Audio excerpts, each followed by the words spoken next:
Brazil हे नाव ऐकल्यावर डोळ्यासमोर काय येतं?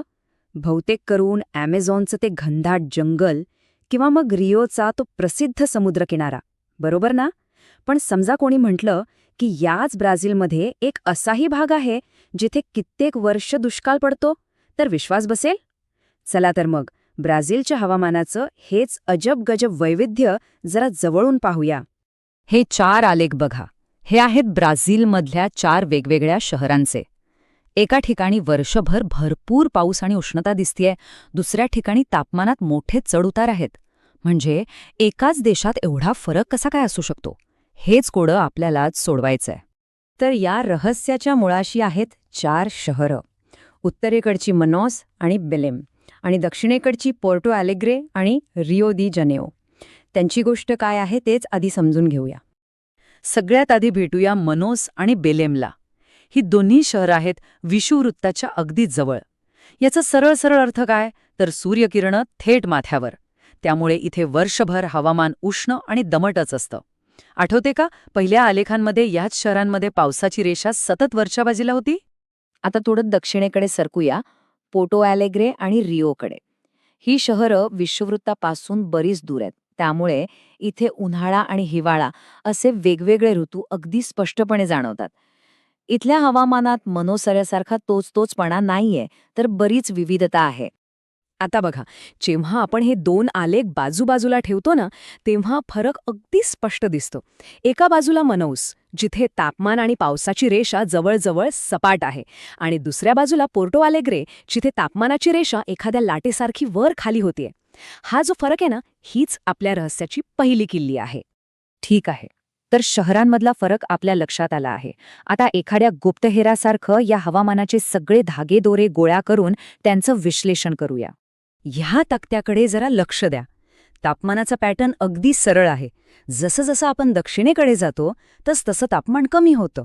पण पावसाचं गणित इतकं सोपं नाहीये. बेलेममध्ये मनोसपेक्षाही जास्त पाऊस का पडतो, जरी दोन्ही शहरं जवळपास एकाच अक्षांशावर असली तरी? म्हणजे इथे काहीतरी वेगळं घडतंय हे नक्की. आणि याचमुळे आपण आपल्या तपासाच्या सगळ्यात मोठ्या प्रश्नावर येऊन पोचतो. ॲमेझॉनच्या तुलनेत ब्राझीलचा आग्नेय किनारा इतका कोरडा का आहे? खरं तर समुद्रावरून येणारं बाष्प थेट तिथे पोचायला हवं होतं. याचं उत्तर आपल्याला साध्या नकाशावर नाही, तर भूगोलात दडलेलं सापडणार आहे. हो, तर या प्रश्नाचं उत्तर सपाट नकाशावर सापडणार नाही. त्यासाठी आपल्याला ब्राझीलच्या भूभागाकडे थोडं वेगळ्या त्रिमितीय नजरेने पाहावं लागेल. कारण तिथे एक मोठी भौगोलिक रचना लपलेली आहे. अशी कल्पना करा की अटलांटिक महासागरावरून बाष्पाने भरलेले ढग, म्हणजे दमट वारे, वेगाने जमिनीकडे येत आहेत. आणि अचानक वाटेत त्यांना एक प्रचंड मोठी नैसर्गिक भिंत अडवते. हाच आहे तो अडथळा, अजस्र कडा किंवा द ग्रेट एस्कार्पमेंट. ही एक खूप उंच पर्वतरांग आहे जी समुद्रावरून येणाऱ्या वाऱ्यांना वर चढायला भाग पाडते. आणि मग काय होतं, जसे जसे हे वारे वर जातात ते थंड होतात आणि त्यातलं सगळं बाष्प पाण्यात बदलून किनाऱ्यावरच मुसळधार पाऊस पाडतं. मग त्या अजस्र कड्याच्या पलीकडच्या बाजूचं काय? तिथे पोचतात ते कोरडे वारे, आणि त्यामुळे तयार होतो पर्जन्य छायेचा प्रदेश. म्हणजे एका बाजूला धोधो पाऊस आणि दुसऱ्या बाजूला कोरडी जमीन. तर आपल्या रहस्याचा एक खूप मोठा भाग आता उलगडला आहे. ब्राझीलच्या ईशान्य भागात जो दुष्काळी चतुर्भुज आहे तो ह्याच अजस्र कड्यामुळे तयार झाला आहे.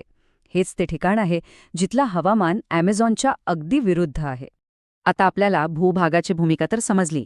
चला आता ह्या संपूर्ण सिस्टीमला चालवणारं इंजिन म्हणजे वारे, त्यांच्याकडे वळूया. ह्या हवामानाच्या इंजिनला म्हणतात व्यापारी वारे.